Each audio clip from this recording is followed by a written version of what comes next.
Assalamualaikum warahmatullahi wabarakatuh. Perkenalkan, nama saya Agustiadi. NIM saya 2015-30-4001. Saya dari jurusan Teknik Mekatronika, Kampus Politeknik Aceh. Baiklah, pada kesempatan ini saya akan coba memperkenalkan hasil tugas akhir saya di Politeknik Aceh dengan judul Rancang bangun alat penyedot sampah dedaunan menggunakan centrifugal blower. Baiklah, langsung saja saya akan coba menjelaskan prinsip kerja daripada alat ini dan komponen-komponen yang terdapat pada alat ini.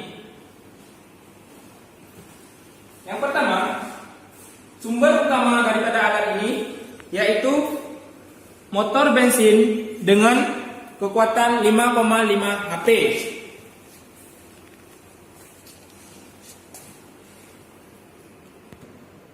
Dengan output maksimum 5,5 HP 3600 rpm dan menggunakan bahan bakar bensin.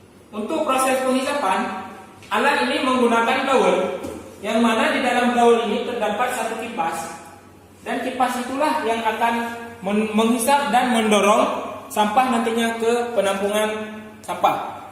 Untuk vakum dan pipa pembuang, di sini saya menggunakan pipa dengan ukuran diameter 4 inci. Di sini juga terdapat pedal gas yang berfungsi untuk mengatur kecepatan putaran motor. Di sini juga terdapat tempat pembuangan sampah atau tempat penampungan sampah dengan menggunakan plat besi dengan ketebalan 1,8 mm.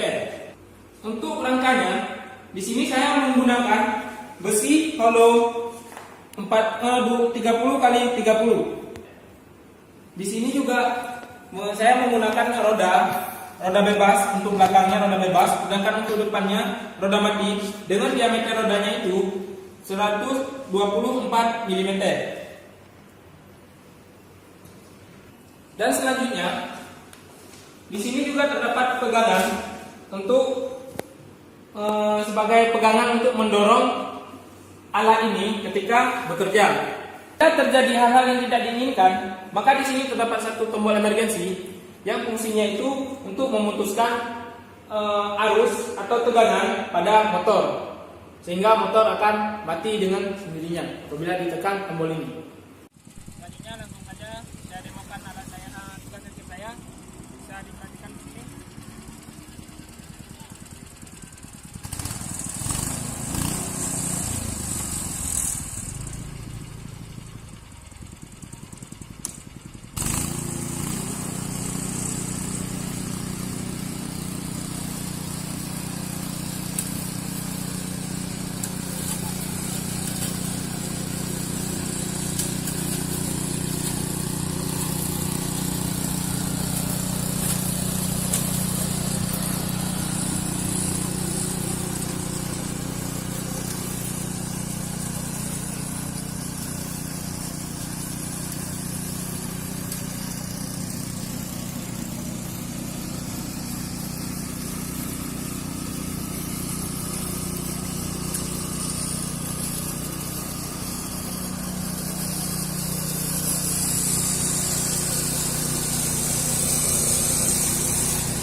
Baiklah, sekian penjelasan dari proyek akhir saya ini. Lebih dan kurangnya saya mohon maaf. Saya akhiri. Assalamualaikum warahmatullahi wabarakatuh.